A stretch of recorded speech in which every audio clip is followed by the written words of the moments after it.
everybody. Welcome, amazing humans. It is good to join you. You're not joining the show. I'm joining you. Thank you for letting me join your lives. What is that you're eating? That looks kind of good. Can you send me some of that? Hello, everybody. Welcome. I'm going to get into some more details of I don't know what to call it. You can call it a ceasefire, I guess, compared to full frontal genocide. It's a ceasefire. Obviously, Palestinians are still getting killed. Israel still has 10,000 hostages in prison. So I wouldn't call it happy good times.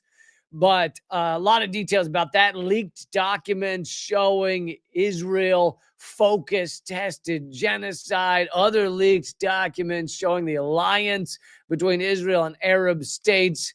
We got that coming up. But also, I want to get into the massive U.S. economic bubble that is getting ready to burst in the next few years. Now, here's the thing. Our economy might burst for other reasons before that.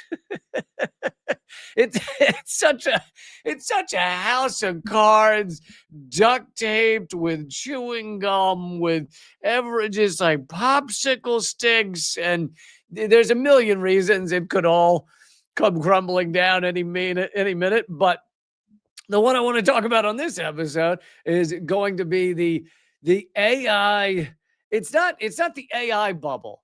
I think some people think it's an AI bubble. It's not an AI bubble. It's an economic bubble that will be popped by the free labor of AI, the ability to fire millions. Literally, there's new evidence that it'll be millions and millions and millions of people will be losing their jobs in the coming years.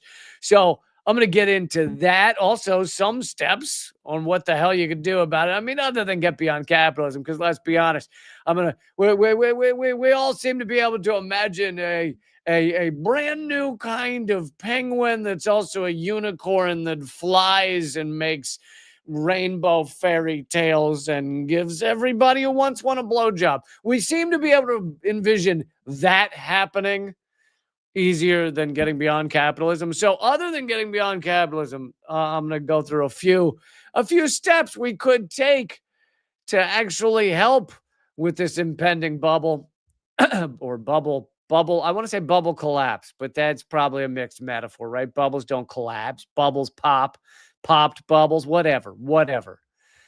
But before I get to all that, click thumbs up, click share, throw in a comment. Even if your comment just says where you're coming from right today, that all that stuff helps because we are crazy suppressed, crazy censored, and you keep the show going. But before we get to that, I want to just play one clip of the Nobel. I covered it last episode, but the Nobel Peace Prize winning Venezuelan U.S.-backed coup monger. Because what a lovely lady she is. She deserves this Nobel Peace Prize. Here she is. And here's garbage Instagram where you can't actually see the first second before, or actually hear the first second of the videos. Because it's on Instagram is a website built by my 12-year-old cousin. Arabia. Forget about the Saudis. I mean, we have more oil. I mean, infinite potential. So she's talking, of course, about Venezuela has more oil than Saudi Arabia. She, in this clip, as you'll see, she basically is pleading with America to steal all of their resources. Also, you'll notice that she's doing this interview with a definitely fully asleep Donald Trump Jr. Like totally or high on something. Like just really feeling good this guy is. Eyes rolled back in the head.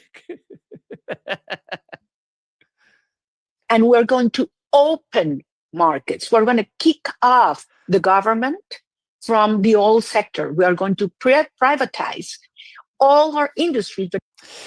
And of course, what she means by privatize, that's a nice word, right? Privatize sounds positive, sounds good, sounds kind of fun, sounds nice, means money, right? Privatize in this scenario means profits from oil or other resources in Venezuela no longer go to the people. It goes to a tiny number of oligarchs. How much, let me ask you folks, unless you're living in Alaska, how much of the oil money in the United States do you get in your fucking pockets? Huh? How often do you get a check from Chevron or Shell or Exxon operating in the United States as they pump that sweet, sweet black gold out? How often you see a check in the mail to you? Huh? Oh, all the time, right? So here is, let's see a little more as she begs with America to come steal all their resources. Venezuela has huge resources: oil, gas, minerals, land, technology. And as you said before, we have a strategic location, hours from the United States. So we're going to do this right. We know what we have to do. And American companies are in, super strategic position to invest. This country, Venezuela, is going to be the brightest opportunity for investment of American companies, of good people that are going to make a lot of money. Good people that are going to make a lot of money. That's right. Who is it that's going to get to invest in this? Who do you think it is? Well, considering people invested in anything, in any part of Wall Street, is what, 10% of Americans? Maybe 20% if you count retirement funds or something. It's a tiny number of Americans are actually invested in anything. So the real money is going to go where? To the rich. Oh, to rich Americans, to other Venezuelan oligarchs, to oligarchs in other parts of the world. That's what she's begging for. This is the Nobel, the freshly minted Nobel Peace Prize winner, begging for people to come and pillage Venezuela. And where the fuck do they find these people? Where do they just find the most damaged, sad souls, grew up without a daddy. Daddy was in some sort of narco gang and just, she never saw him. And when she did, he just gave her a gift of like a ring that a bloody ring that came off the finger of some person he just took out. And here you go, honey. And then he went off. Papa's got to work. And then he went off to go pillage somebody else.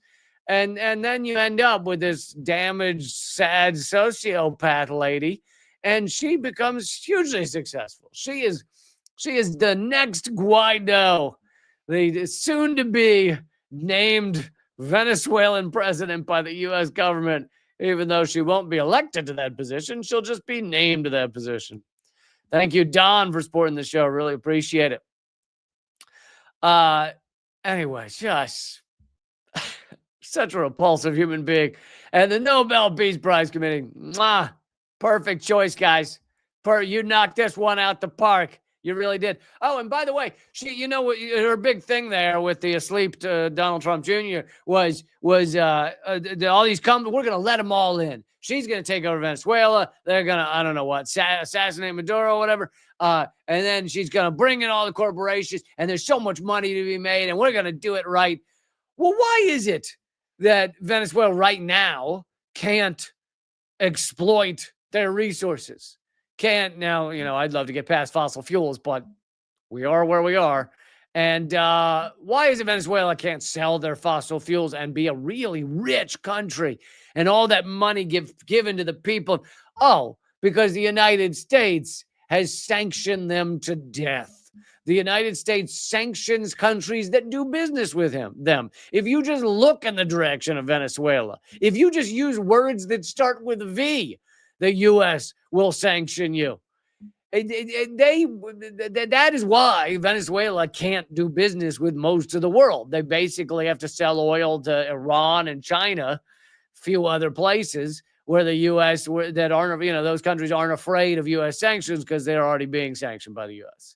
So the U.S. economic war is why Venezuela is struggling economically. And here she is, a Venezuelan who wants to coup her government, saying, why won't my country, why don't we allow people, we're going to do it right, we're going to privatize, that. Well, what she doesn't want to tell you, maybe she's dumb and honest. She seems like she could be dumb as rocks. Maybe she's just so dumb she really doesn't understand. Who knows? But what she doesn't seem to understand or chooses not to understand is that is being done by the U.S. Now, of course, if the U.S. were to achieve the coup they're aiming for, which is why they keep assassinating people on boats off of Venezuela, if If the U.S. achieves the coup they're gunning for, then they would probably put this lady in, now a Nobel Peace Prize winner, put her in as president, and then she can get out from under the sanctions that the U.S. would put on Venezuela, sell all the oil to the United States and to corporations, and then enrich the oligarchs. Woo! It's a good time. It's a good time, folks. Okay. Let's move on to some more details about this ongoing ceasefire in Gaza, where Israel still owns 58%, I believe it is, of Gaza. And you don't see your mainstream media, mentioning this a lot, that the U.S. still owns, the U.S. and Israel still occupying 58% of Gaza. Israel still occupies most of Gaza, still holds thousands without any charge as hostages. Nesreen Malik writes in The Guardian, devastation's perpetrators disqualified themselves long ago from any mandate over the people that they aided in killing and shattering. The crimes that have been committed cannot be redressed or even prevented from recurring if the conditions that enabled their perpetrators continue. She notes the absurdity of Jared Kushner telling Israelis, quote, instead of replicating the barbarism of the enemy, you chose to be exceptional, said Jared Kushner, even though everyone knows they did not choose to do anything other than barbarism. Israel chose to commit genocide. But Kushner says, good job, guys. You chose to be good people. Israel still retains control of 58% of Gaza. The UN passed a resolution September 18th, 2024, overwhelmingly demanding that Israel end its occupation of the West Bank and Gaza within a year. Oh, yeah, that worked. Mondoweiss reports in Palestinians, in an article called Palestinians Freed from Israel Prison Denied Reunion with Families as Trump Claims a Forever Peace. Mondoweiss said at the end of the prisoner exchange, between 9,000 and 10,000 Palestinians will remain behind bars. But by the end of, they mean even after over 1,700 Palestinians have been released, there are still around 10,000 hostages in Israeli prisons, including 5,000 Palestinians who are being held without any charge or trial. Of course, the 5,000 that have been charged were charged in about 60 seconds. That was their trial. It was about 60 seconds long in front of a 3-judge panel that convicts 99% of the time. Without clear release dates under Israel's system of administrative detention.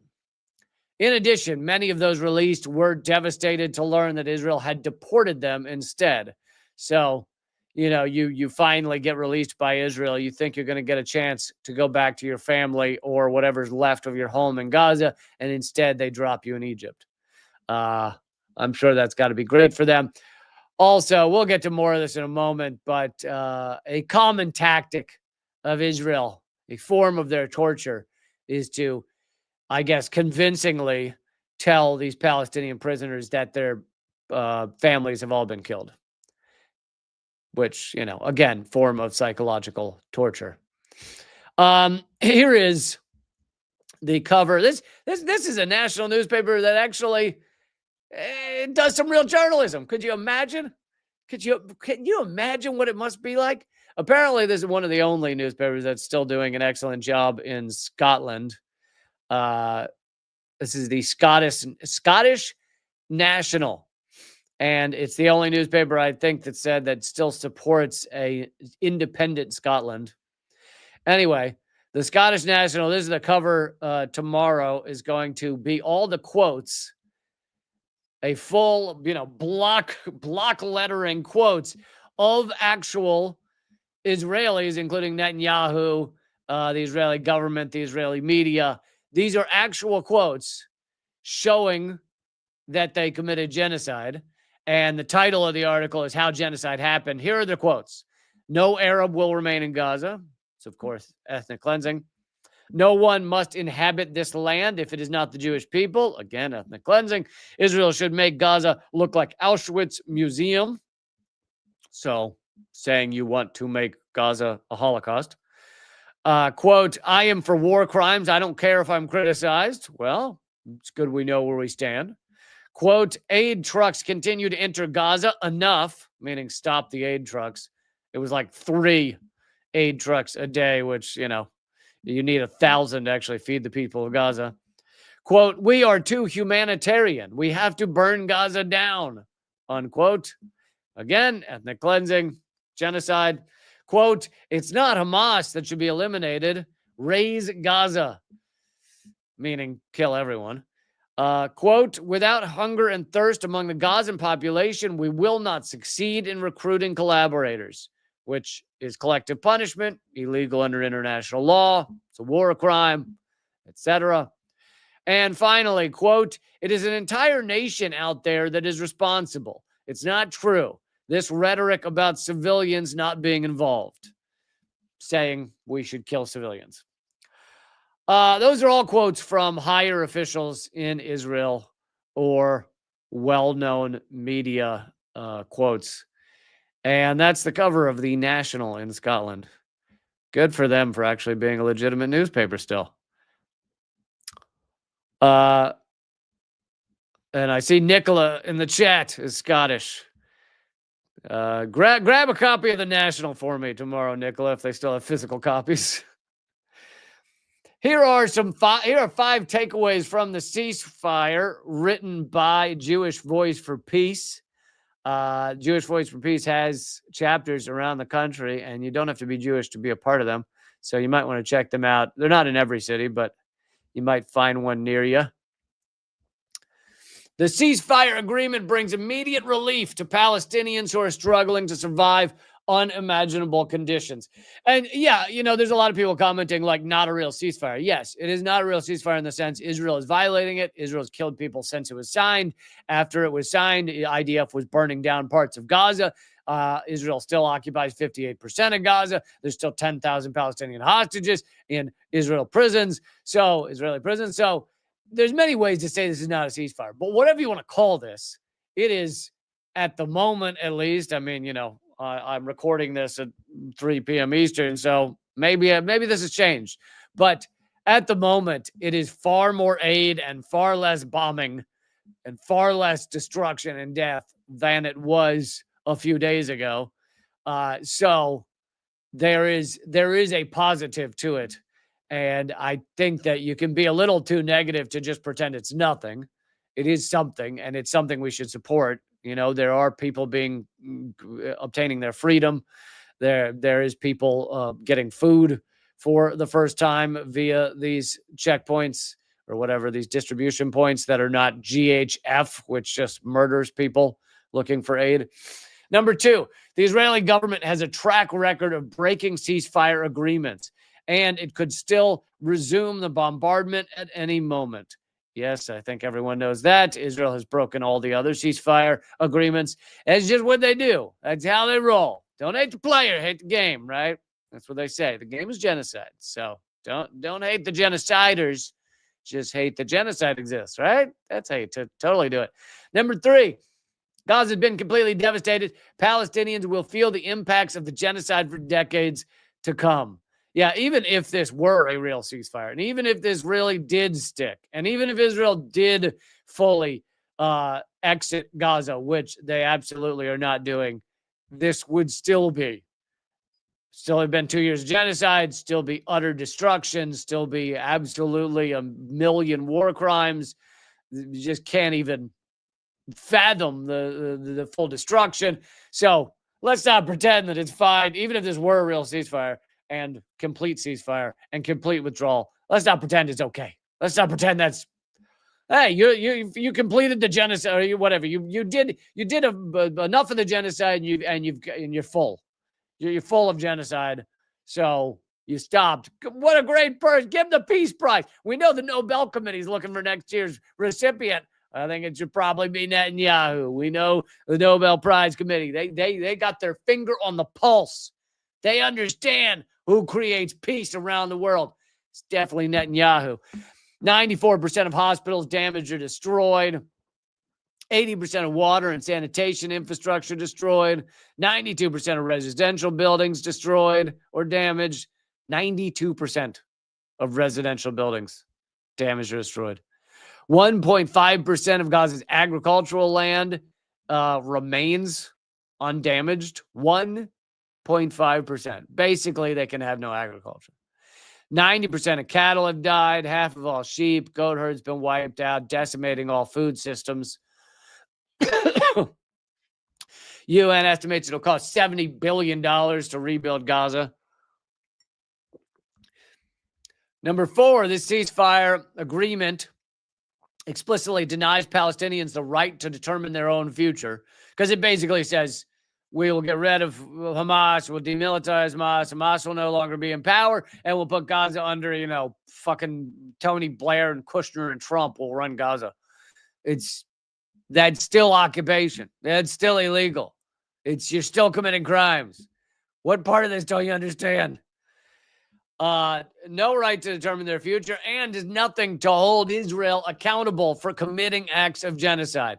I mean, that's a real shocker. Of course, this agreement never would have been agreed to at all if it had any kind of accountability for Israel. Honestly, if it just said that, okay, Netanyahu, the Gazan, we'll pick one Gazan and he gets to spank Netanyahu one time. If that had been the extent of the accountability, they would have said no. Israel, of course, would not sign anything that has any level of accountability. And number 5, our movement's task, and they're talking about Jewish Voice for Peace, is to ensure a permanent end to Israel's genocide, what we have been demanding for the last 2 years, and to recommit ourselves to the long-term struggle for a free Palestine. And anyway, their point, which I think you guys would agree with, is the work is not done, even if this ceasefire holds, even if Trump continues to run around saying he did it, even if there's, very little or no more bombing, even if Israel were to release those 10,000 hostages they have right now. Even if they did that, this still wouldn't be over. The work wouldn't be done. And, there's a lot of fear as to what Israel's next plans are, considering we pretty much know they will do everything they can to break the ceasefire and to stop aid from getting into Gaza. Here is a translation of the tweet, the X post. Used to be when you said someone X posted, it was like they put up some porn. So I don't know if that's still what it means, but Israel Katz, the defense minister, the genocidal defense minister of Israel, here's what he said, translated. Israel's great challenge after the phase of returning the hostages will be the destruction of all of Hamas's terror tunnels in Gaza, which, of course, in order to do that, and he's calling them terror tunnels, they're really just tunnels so that Gazans could move around at all without being watched, murdered, and bombed by Israel back before the genocide. Anyway, or before October 7th.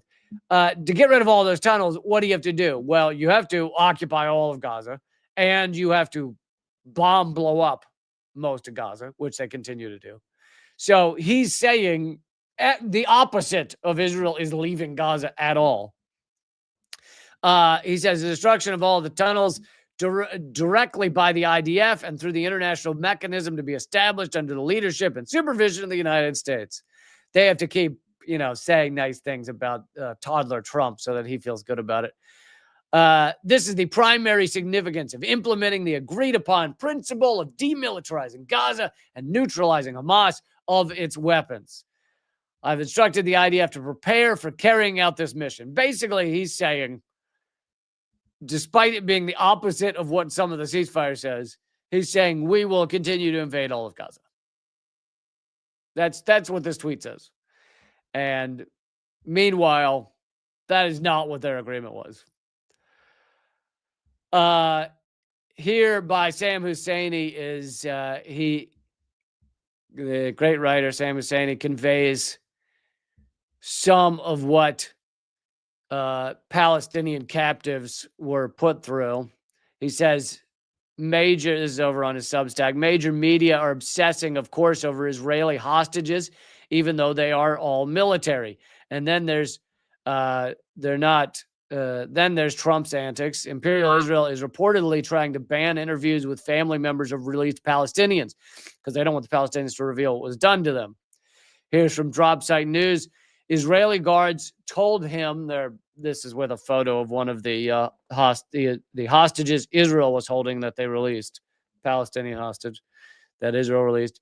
Israeli guards had told him again and again that Israeli soldiers had killed his entire family, a form of psychological torture meant to break him. But when he walked up the stairs of his Gaza home today, his wife rushed into his arms, his children and parents beside her, alive, waiting, and all of them relieved and joyous. Literally had spent probably years thinking his whole family had been murdered. And there they were. Here's another one.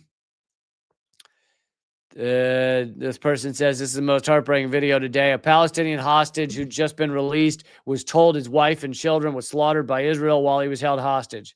His youngest daughter was turning 2 years old on October 18th in 5 days. You won't see this story on CNN, BBC, New York Times, Washington Post.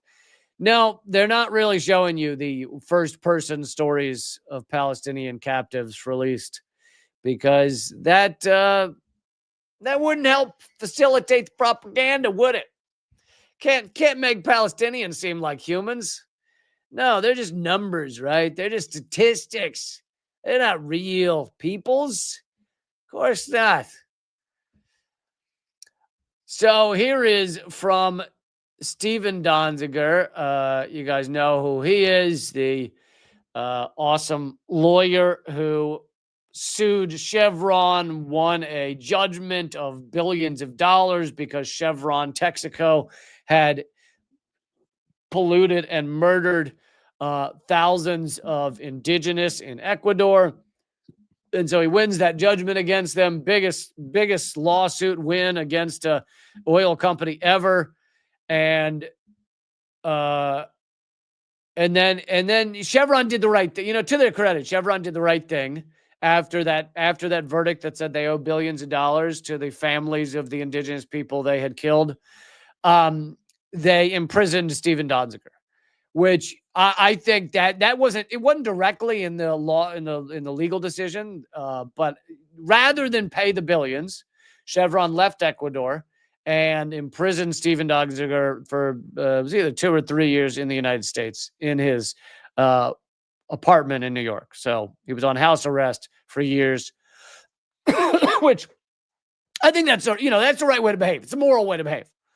If there's a summary judgment by a court saying you owe billions for murdering indigenous people, lock up the lawyer who won the case. Like, it's common sense. It's common sense. I believe it was a third or fourth commandment. I think fourth commandment. So I do like that Chevron did that. Anyway, they locked him up for years. He's now free, but they also got him disbarred, so he can't be a lawyer anymore, which of course was also his career and his income and everything. But he's been writing some on the genocide in Gaza, and here is another one of his posts. This is his analysis that now, and I've brought you his analysis before, and a lot of people debate over how many people have been killed in Gaza, how many people has Israel murdered. And his analysis is that we're now at nearly 500,000 Gazans murdered. There were 2.1 or 2.2 million Gazans before October 7th. So if 500,000 have been killed by Israel, then we're now down to 1.7 or something million.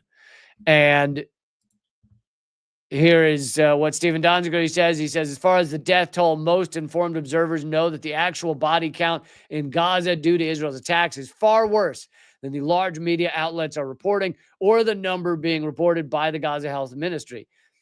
Currently 67,000 deaths. And you will hear, most, even great sites that have done a great job reporting on this, like Dropsite, will reference the 67,000 number. They will generally also mention that there's a lot missing under the rubble. But that 67,000 number does not count those who are missing, and it doesn't count those killed by hunger, and it doesn't count those killed by disease, and it doesn't count those killed by, wounds they suffered that then they couldn't get any medical treatment for, so they died later, etc. He says, Donziger says, to put it bluntly, we have calculated based on a valid statistical model that close to 1 out of every 4 people who lived in Gaza prior to the beginning of this latest phase of the conflict, October 7th, is now dead. This is either because of direct Israeli military strikes or because of indirect deaths caused by starvation, disease, or lack of medical care. Based on a statistical model developed by the prestigious Lancet Medical Journal, Israel has killed roughly 494,000 people in Gaza since the Israeli military attack started. That's 23.5% of Gaza's entire pre-conflict population. Half of those are children. It says over half the dead are women or children.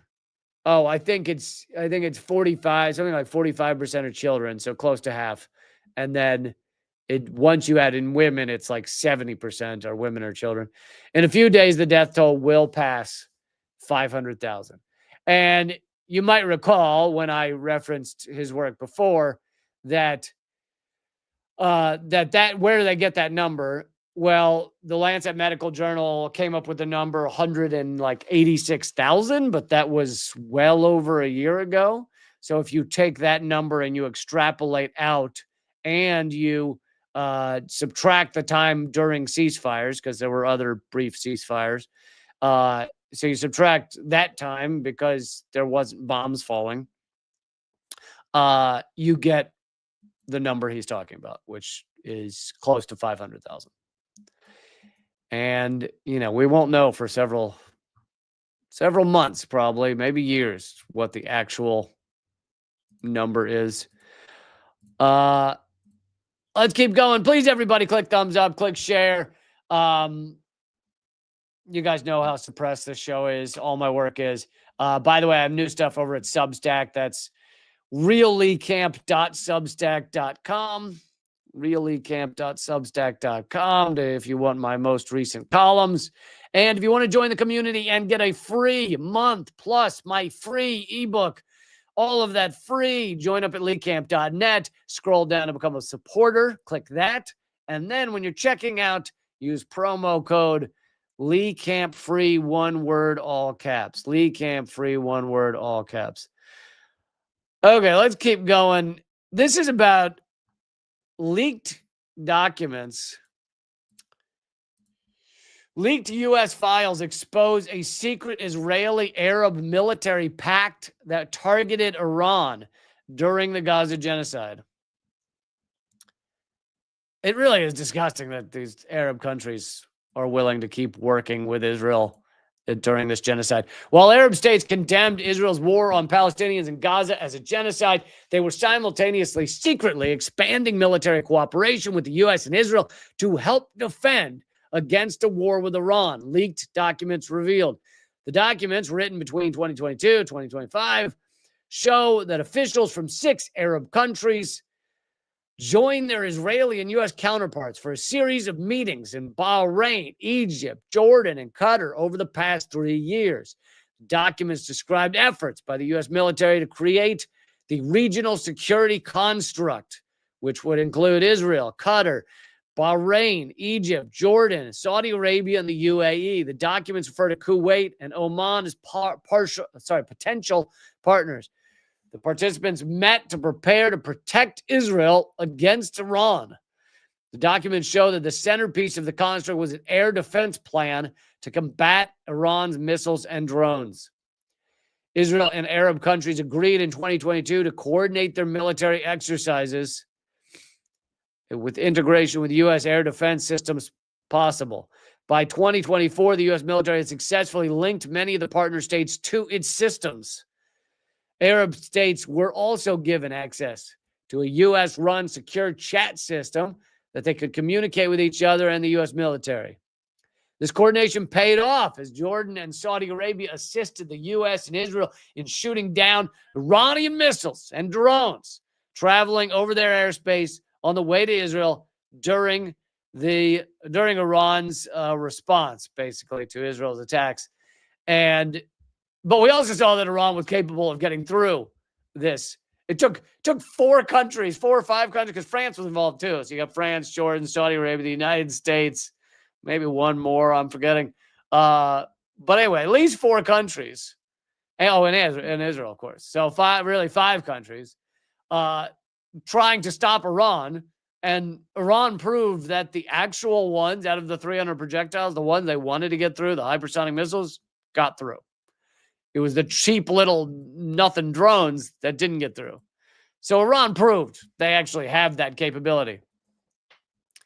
Also recently, the military, you remember Iran struck like in the heart of Tel Aviv, and it was a military installation. And anyway, there's new evidence that it was like one of the command centers of Israel's military, of the IDF. So Iran not only proved that they could strike Israel, they proved that they could strike key areas of Israel's defense mechanisms. Despite the security cooperation, Israel attacked the capital of its ally Qatar on September 9th in an effort to kill senior Hamas leaders. So those documents have leaked out. All right, one more Israel leaked document story, and then we're moving on to the AI economic bubble that very well could burst in coming year or two. Hacked emails show that Israel ran focus groups with dial testing to sell their 2014 slaughter in Gaza. So we know that Israel does a lot of PR and a lot of testing to see which PR terms will, work best with the public. How does the public best like their genocide? Do they like a sprinkling of rape allegations, or do they prefer a baby being executed as an accusation? What kind of genocide does the public prefer? Let's figure that out. Well, this goes all the way back to 2014. Israel carried out Operation Protective Edge. This is from The Dissident, by the way. In Gaza, a mass bombing that slaughtered 2,000 Palestinians, including 500 children, left 10,000 injured. According to Amnesty International, family homes were among the targets. Several targeted directly and deliberately civilians and landmark buildings. They targeted electricity, clean water, sewage treatment plants, power plants. The Gaza Health Ministry documented that 70% of the Palestinians killed were innocent in that attack. But just as they later did in 2023, Israel needed a way to sell this mass slaughter to Americans. What's the best way? How do we brand this, like Pepsi or Coke? Should we buy a Super Bowl ad? How do we best brand genocide? Piping hot cup of genocider. How do we get people to want to drink down our hot genocider? The Iranian hacking group Handala released emails from the former Israeli permanent representative to the UN, Ron Prosor, which were published by the whistleblowing site Distributed Denial of Secrets. Emails show that Israel ran a focus group for liberal elites from the D.C. area. Because let's not forget, liberals love this genocide too. It's not just right-wingers. Liberals and right-wingers unite for genocide. Again, I've said it once, say it again. Beautiful to see them come together. Beautiful to see the right and the liberals join together to support something as one people. And that thing is genocide. So they did this to see what messages work to bring support for Israel's security and what pushes people away. Ron Prosor is being advised by Jennifer Laszlo Mizrahi, a Zionist nonprofit leader, quote unquote, based in Maryland. Mizrahi gave him a list, this is private emails, list of talking points to sell the massacre, writing that he should say that, quote, every soldier and settler had left Gaza years ago, and that Israel only got rockets in return. Adding, I think it would have been much stronger for liberals and the center to say that. So basically say that we had nothing to do with Gaza. We left Gaza years ago. And for some reason, they're still unhappy. They're still throwing little Molotov cocktails at us. Of course, they didn't leave Gaza. They besieged Gaza. They exited Gaza and cut off a lot of their water, their food, their air, because they blew up their airport, so they can't have flights. They trapped them there. They can't exit, most of them. They cut off their water other than like 1 mile of beachfront property, beachfront water, which they, since then, during this genocide, they won't even let them use that. Anyway, after Israel, quote unquote, left Gaza in 2005, they placed a brutal blockade on it, which even former UK Prime Minister David Cameron, even pro-war bloodthirsty David Cameron, admitted is an open-air prison, a prison camp. Mizrahi also gave Prosor talking points to whitewash Israel's slaughter of civilians, including by telling him to say that our hearts break when Palestinian women and children, even those inside schools and hospitals, are used as civilian shields. The human shields argument. It's so good, isn't it? They're so good at this. And that Israelis want a better future for innocent Palestinian children. You notice they've dropped some of these. They stopped saying they want a better future for Palestinian children because it sounded too stupid when you're bombing children every single day, saying you want a better future for them. Just doesn't seem to ring true anymore. Ron Prosor responded to her advice by saying he would try to incorporate these ideas in the future. Mizrahi announced that tomorrow we are dial testing some of your interviews, adding, we will see what messages work to bring support to Israel's security and what pushes people away, and that the group is liberal elites from the D.C. area. This is not so different from what Frank Luntz did. Gray Zone reported that Frank Luntz conducted focus groups and then coached elected officials and well-known figures on how to influence public opinion in favor of Israel's military rampage in Gaza. These focus groups, this is this current genocide, not 2014.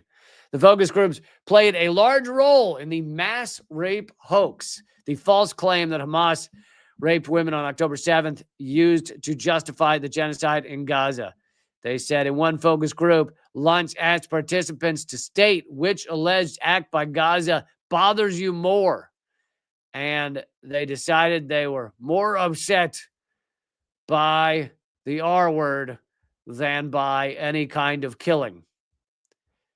Which is why you ended up with the absolute ridiculous,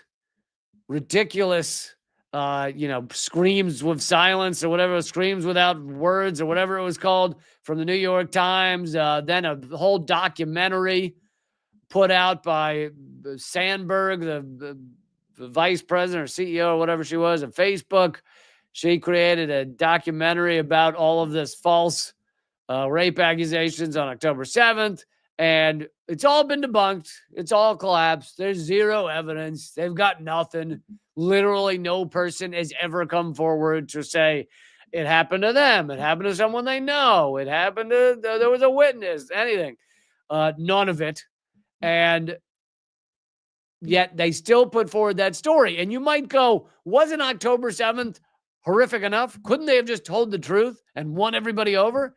No, but their focus testing said that this is better to make up these ridiculous lies. Also, if you told the truth about October 7th, everyone would know that Israel killed hundreds of their own civilians. So that's part of the reason as well. Okay, let's get to this bubble that may very well soon burst. And I've been raising the alarm about this for at least a couple of years. But real quick, let me just tell everybody, I've got a live show. I think it's my first stand-up performance in front of human beings, because I did several Zoom comedy hours. I hope you guys enjoyed those if you came to that. But this will be my first one with other living human beings in the room. This will be my first IRL stand-up performance in a couple of years. So I would love for you guys to make it out if you're anywhere near New York City. Me and John F. O'Donnell are going to do some stand-up, as well as special guest Andrew Lee and Ellie O'Neill. It is in Brooklyn at the what's it called? Cobra Club, right? Yeah, Cobra Club. Cobra Club. Oh, and I swore to you I was going to get you a better link for this, and I didn't do it. So I'm going to put the Eventbrite link in the comments, but also if you're listening to the podcast right now and you're like, that doesn't help me, go to Eventbrite and look up, when you get to Eventbrite, do a search for Lee Camp. John F. O'Donnell should come up pretty quickly. You can also type in the location of Brooklyn if that helps you find it. But this will be December 12th. And it's a little, we're just doing a little intimate thing. I'm not doing a big show, little intimate hangout. I think it seats 50. So if you're thinking of coming, you better grab your tickets soon. And again, that's December 12th. Cobra Club. Would love to see you guys there. Come on out, hang out with me and John F. O'Donnell. Why not? What else? I got some other exciting shows, but a date has not been nailed down yet, so I can't start announcing those. But anyway, let's move on. So a report has just been put out by the Health, Education, Labor, and Pensions Committee. And if you look at some of the numbers, it's pretty crazy what we're in for right now. And I know the chart is very tiny right now. I'm gonna make that bigger in a minute, but so just hang in there. And I'll show the charts. For those of you listening to the podcast, by the way, this is also a podcast for those of you not, which is called Moment of Clarity. Hope you'll look it up. It's called The Lee Camp Show on Spotify, but everywhere else it's called Moment of Clarity. Since 1973, there's been an explosion in technology and a massive increase in worker productivity, but the resulting economic gains, I know it's going to shock you guys, have gone almost exclusively to the top. What? That is not fair. I thought this was a fair country. Why is it going to the top? Should be given out. I always thought it would be given out to everybody. I thought we were a fair country. Because I hit myself with a frying pan once every Tuesday. I mean, I do it for an hour, but once every Tuesday. And it made me think this was a fair country. While productivity has risen by 150% and corporate profits have increased by 370%. Real wages have gone down for the average American worker by nearly $30 a week. Some of the very wealthiest people in the world, including Elon Musk, Larry Ellison, Mark Zuckerberg, and Jeff Bezos, are now investing hundreds of billions of dollars into these revolutionary technologies. And corporations are wielding their power to turn AI and automation into a new kind of workforce, artificial labor.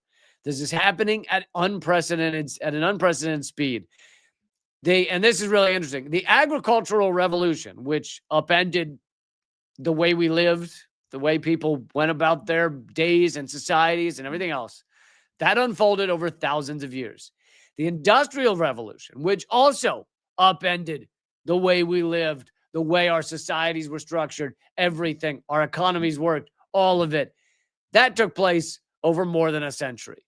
Artificial labor could reshape the economy in less than a decade. And this is what I and many others, many were saying it way before me. I've been saying it for at least the last 2 years, maybe 3 years, that AI is going to set fire to the employment numbers in this country. And as we'll get more into in a moment, if you dealt with that the right way, if you were like, oh, we don't all need to work 24/7. We can actually have a life and survive without working 2 to 3 jobs and barely scraping by. And if we dealt with it properly, this would be a good thing for humans. Oh, something else can do the work. That is not me.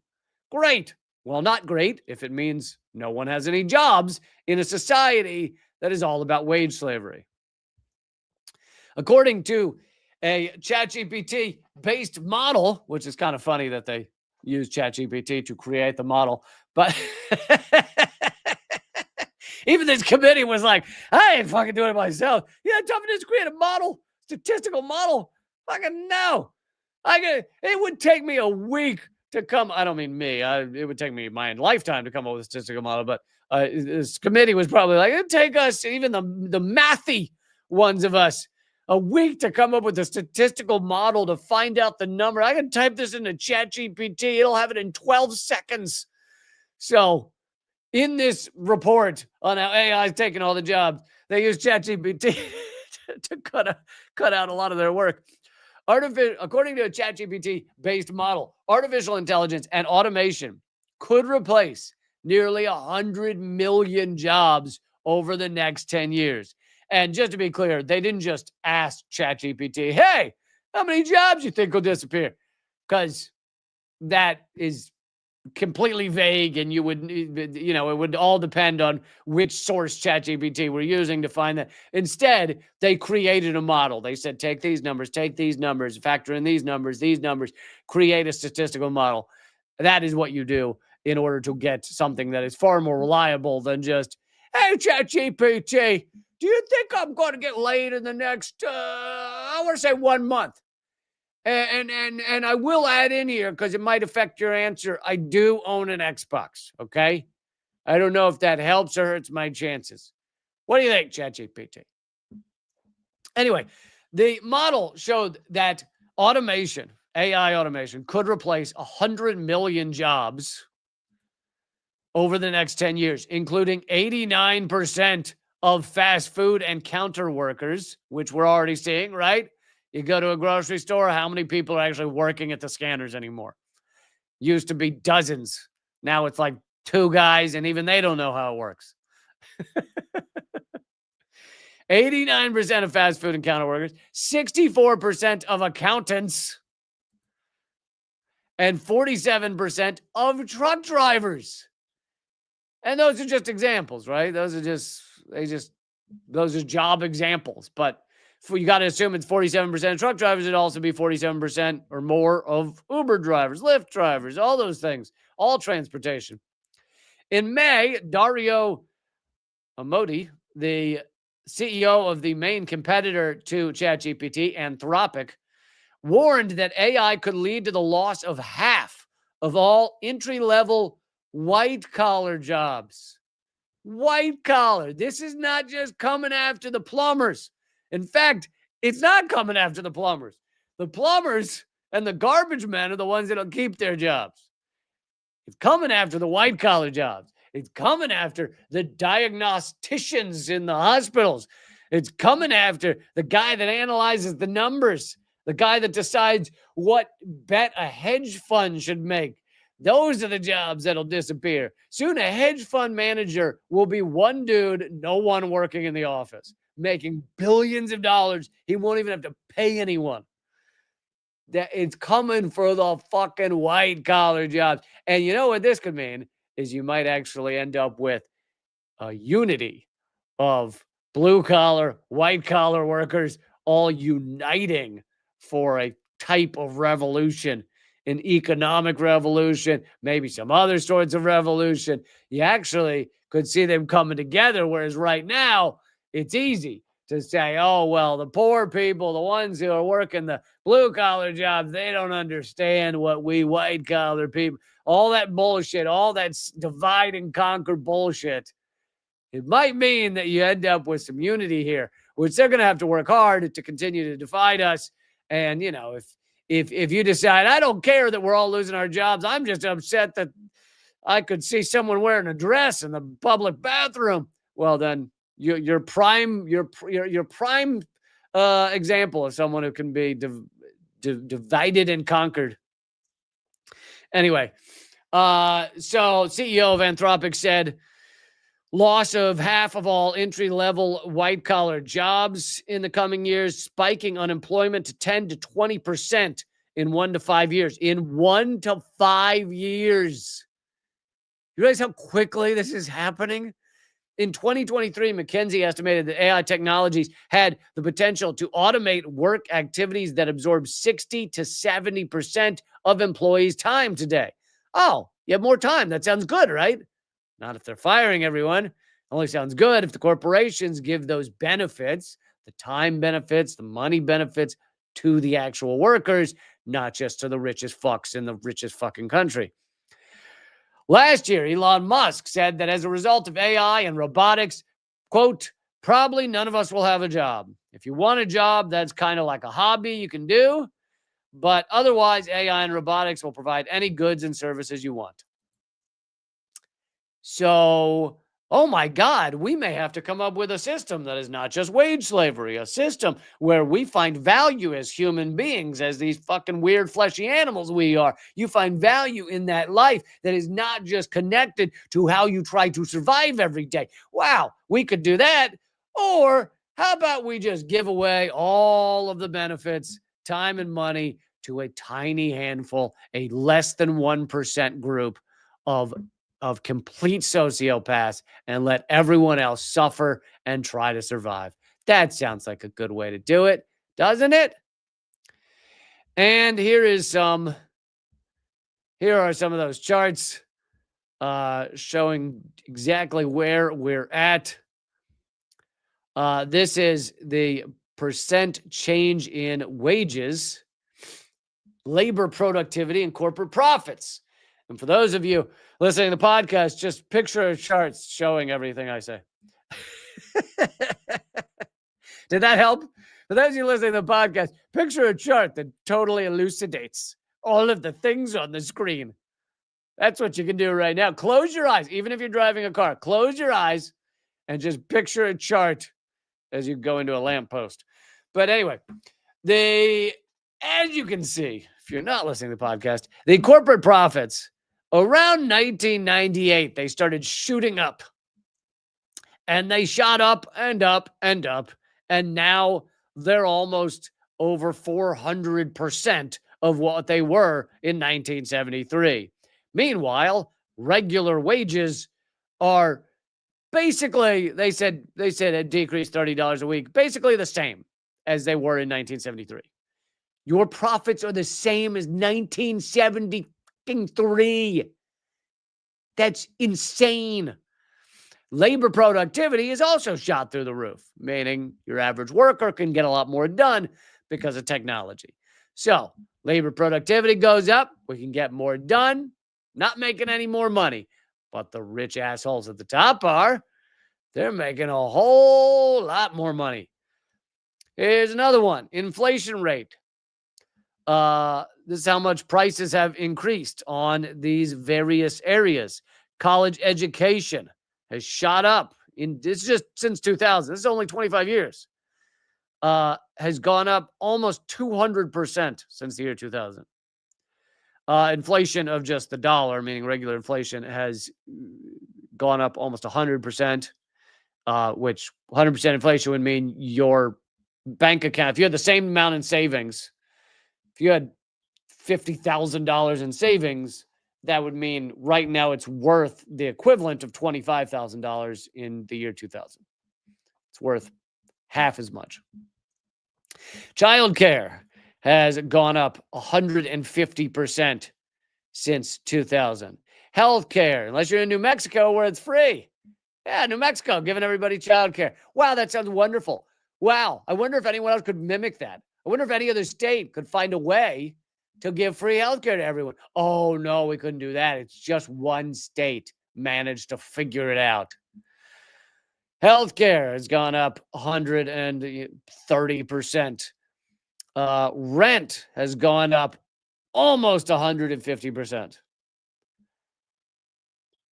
Insane. Just everything's gotten more expensive. And let me remind you, wages stayed identical since 1973. Here is, that's the same one we just saw. Wait, what the hell is happening? Oh, I must have had it in there twice. Okay. I think. Yeah.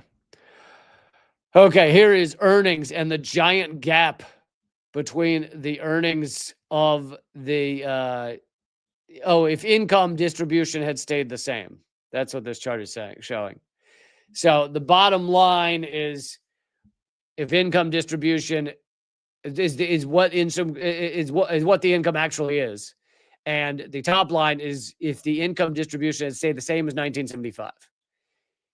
Instead, there's this giant gap, meaning there's trillions of dollars. I think they said it was $79 trillion has gone. $79 trillion gap has gone to the richest Americans.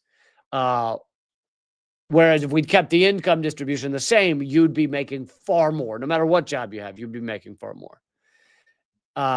And I remember that if you account for inflation and income distribution and all of that, the peak minimum wage in America was in like 1965 or something when it was like $1.60. But according to buying power and income distribution, that was the peak minimum wage. And if that minimum wage had stayed the same, then the last time I saw these numbers updated was like 2016 or something, then it would have been $21 today. Or not today, 2016. So now it would be $25 an hour, would be the minimum wage. But of course, that hasn't happened. And then this last chart shows unionization rate. This is a pretty easy thing to read, huh? And this is why the American people used to be able to get a little more of what we wanted. We used to be able to get things like Social Security and various perks of living in this society, of just being part of the society. And in 1945, unionization rate was almost 35%. Now it's down to 7 or 8% of workers across this country.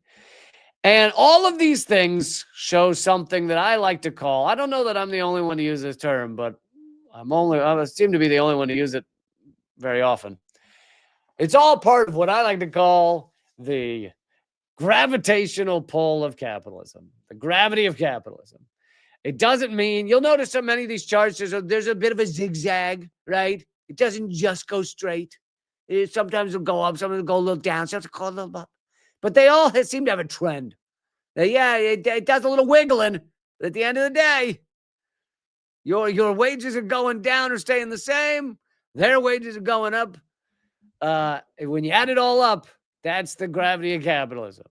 It's towards a gutting of anything that makes life sustainable or easy or comfortable for workers, for average people, in order to benefit the richest sociopaths in the world. And they are sociopaths. You do not get to the position of billionaires. I'm not even talking to Elon Musk, 400 billion. I'm talking the guy with 1 billion. I'm talking that poor sap that has $1 billion. Like the guy, I looked it up the other day. The family, I think they're Smith family, that owns Sinclair Broadcasting, right? They own the most local news stations across the country. They went a bit viral there for a minute when it came out that newscasters across the country were forced to say the same right-wing garbage segment. So people did montages of them all saying the same garbage shit that had been pumped into every station. And anyway, Sinclair Broadcasting owns all of these local news stations and can control a lot of the discourse in this country thanks to that. They only have like $1 billion. They don't have anywhere near Elon Musk money.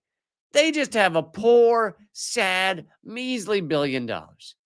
But all of these billionaires, you don't get to that place unless you're a sociopath. There are maybe 2 examples of people that got there, Ben and Jerry's ice cream or something. They made a good ice cream and they were like, holy shit, we're billionaires. And then, they spend all their days trying to protest or help out or, speaking out about Israel and about everything else. Anyway, but that is the exception that proves the rule. Basically, they're all sociopaths. We have a system that rewards sociopaths, puts them in positions of power, and this is the gravity of capitalism. So, to go back to AI for a second, to wrap this up, I've been talking about this for a few years. People were acting when ChatGPT first started getting mainstream notoriety. People go, I don't know. I asked it something and it got it wrong. I don't think it's doing it, going to do much. And I don't want to toot my horn here, but I'm right about everything always. And despite it occasionally getting something wrong, I was like, oh, this will be all jobs, like pretty much all jobs. And people would point to things like, well, they can't make music. And well, first of all, it can make music. It's like, well, it can't make music with that human feel. And first of all, probably could. It probably could give you the feeling it was made by a human. But besides, let's say that's true. Let's say it can't make that real soulful music. Can't hit the blues like they did down in the bayou. Okay, fine. Let's say that's true. Sadly, most Americans that are consuming music don't give a shit. They're going to listen to whatever garbage is pumped out. I guarantee there's already an AI actress that's like got a deal with a marketing agency. There's going to be AI musicians. You won't even know they're not real human beings. They'll have Instagram accounts showing them hanging out in their house in their sweaties, in their footy pajamas, pretending they're real people. You won't even know they're fake. The music company will get every cent of the money rather than just 99% of it. Anyway, my point is just, it's coming for all jobs. We could do something about this. We could help. We could solve this problem by changing the way our society works. And actually, that reminds me, I wanted to give you some of the solutions detailed in this document. So, of course, this document, considering it was made by the committee, Senate Committee for Labor or whatever, it's not going to tell you anything anti-capitalist. It's not going to tell you, hey, let's fucking throw capitalism out. Instead, they're going to give you some band-aids that might help a little, but that might help a lot of people do a little bit better in these insane times. One is to move to a 32-hour work week with no loss of pay. Oh, yeah. What about that? Maybe we should have a 4-day work week. You get the same pay. Oh, they've done tests. Oh, they found out that not only does productivity stay the same, but everybody's happier, healthier, more. They enjoy their job more. All of those things. Literally, the company doesn't lose shit. Oh, how about 4-day work week? Sharing corporate profits with workers. Oh, that sounds like a good idea. I wonder what would make that happen. I bet the corporations will just decide to do that because they're good people, right? That's what'll happen. Democratizing corporate boards. Workers must be allowed to directly elect at least 45% of the board directors. Oh, democracy in the workplace. That sounds useful. That sounds like it might help the workers be heard. I'm sure the corporations will just agree to that, right? They won't have to be forced. You won't have to have some leverage forcing them to do that, right? You just say, hey, would you let workers just elect your board? And they'll go, yeah, of course I will. Feeling good this weekend. Yeah. I went to a spa this week and feeling relaxed. Absolutely. You can elect the whole board. Expanding employee ownership. Oh, like cooperatives where the workers own the business. That sounds like a good idea. Enacting a robot tax. They're talking about a Band-Aid. Hey, if you're going to destroy our lives, you got to pay a little more in taxes. Totally, you should. I agree, they should, but definite Band-Aid. But yeah, why not put in an AI tax? If you're going to use mass amounts of AI in your company, you're going to fire tens of thousands of workers, you got to pay more in taxes. How about that? More than doubling the union membership. I'm sure they're going to go for that too. Guaranteed paid family and medical leave, bringing back defined benefit pensions, and banning stock buybacks. Stock buybacks provide absolutely no benefit to a productive economy. Their only purpose is to make wealthy stockholders and executives even richer, while denying the revenue needed to increase the wages and benefits of workers. Buybacks are nothing more than stock manipulation, and they should be treated as such, just like they were before 1982. So before 1982, they were illegal, and now Luckily, the rich can enrich themselves with stock buybacks. Here is here is just a taste of the AI replacement, how much AI is being used to replace workers already.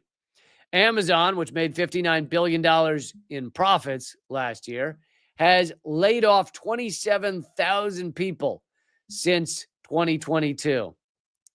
And they say they expect that generative AI will reduce our total corporate workforce as we get efficiency gains from using AI across the company.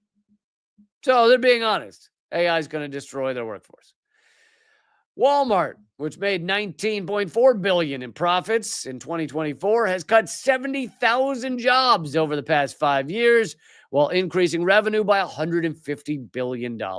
Its CEO makes $27 million a year.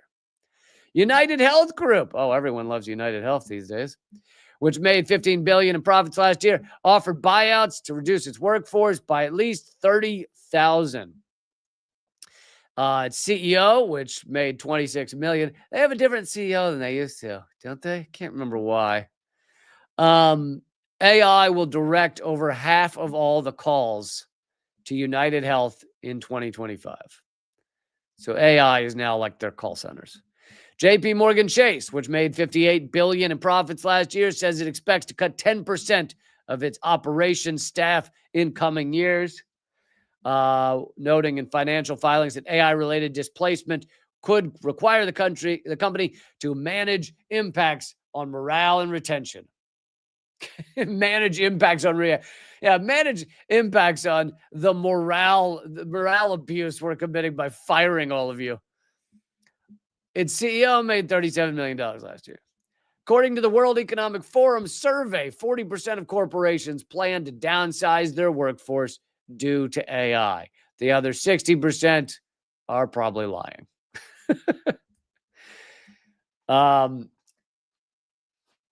AI companies acknowledge that their goal is to make it easier to pay workers less. Salesforce, a technology services firm for businesses, says it is pioneering a new kind of workforce with the first digital labor platform that its agents can lower costs. So they're just excitedly telling corporations, we'll help you fire people. Mechanize, another startup, to create artificial labor, notes on its website that the market potential here is absurdly large. Points to the total income earned by workers. And you'll notice that the motivation, the way our system is set up, the motivational, issues, the motivational catastrophe of our system is that any area where there's an area to make profit, it'll be done. Unless you make it explicitly illegal, and then it'll be a little harder. So there's not quite a good website where you can hire a hitman. But for the most part, if it's even remotely legal, there will be someone in that space. Mechanize has realized, hey, there's a space to start AI that can help people fire all the workers. So we'll do that. Artisan, another AI company, is advertising its services to get companies to stop hiring humans, unquote. Pretty straightforward on that one. Self-driving truck companies are especially clear. Kodiak says it aims to address challenges with driver recruitment, including high labor cost. Gatik says its transportational model lowers transportation costs. Aurora says it can reduce customers' driver costs by 20 to 40%, while noting driverless trucking means no worker compensation and no ongoing driver training. Yeah, you don't have to you don't have to train those pesky humans. You don't have to talk to them either. It's wonderful. Okay, folks, I am going to wrap up the show. I did a little extra for you. I normally, and I will get back to this, do an extra segment over on locals at leecamp.net. And you could get those segments for free by joining for a free month. Go over to leecamp.net, click Become a Supporter, and then when you're checking out, use promo code LEECAMPFREE to get a free month and my ebook for free. My ebook's also called Dangerous Ideas. If you're listening to the podcast, I hope you'll rate this podcast, give it a 5-star rating, and live show December 12th in New York City. grab a ticket if you're around there. It's on Eventbrite. Do a search for Lee Camp. I think on Eventbrite you should find it. And I will come up with a better link for that soon, I swear. And I'll be back Friday. New Unredacted Tonight airs tomorrow, 7 p.m. Eastern. Put it on your calendars. And I'll be back Friday with a live stream, 3 p.m. Eastern, noon Pacific. Keep fighting.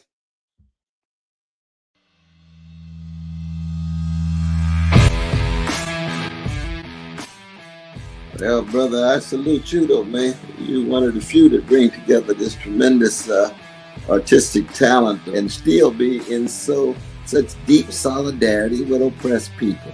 It's an honor to be here because I'll tell you, Lee, you have one of the funniest shows on television, bar none. It's an enormous pleasure to be here. While I was waiting, I was leafing through your wonderful book. And the same to you. I love your show. Be happy to come back anytime. Lee, this is one of the great honors of my long career, just to be in the same earth with you. I'm sure. We're just so blinded. We have so many blinders on because our society doesn't want us to know things. And so it takes shows like your show, and it is clearly designed to eradicate. Hey, good to see you. Hey, Jill, how are you? Julian, thanks for joining me. Honor to have you, brother. Consumerism is a theory that people should behave this way to help each other. It's not. Mr. George Galloway, thank you so much for joining me in these dark times. Always a pleasure, my friend. Thank you so much, Lee, for having me on. Keep fighting. Ha ha.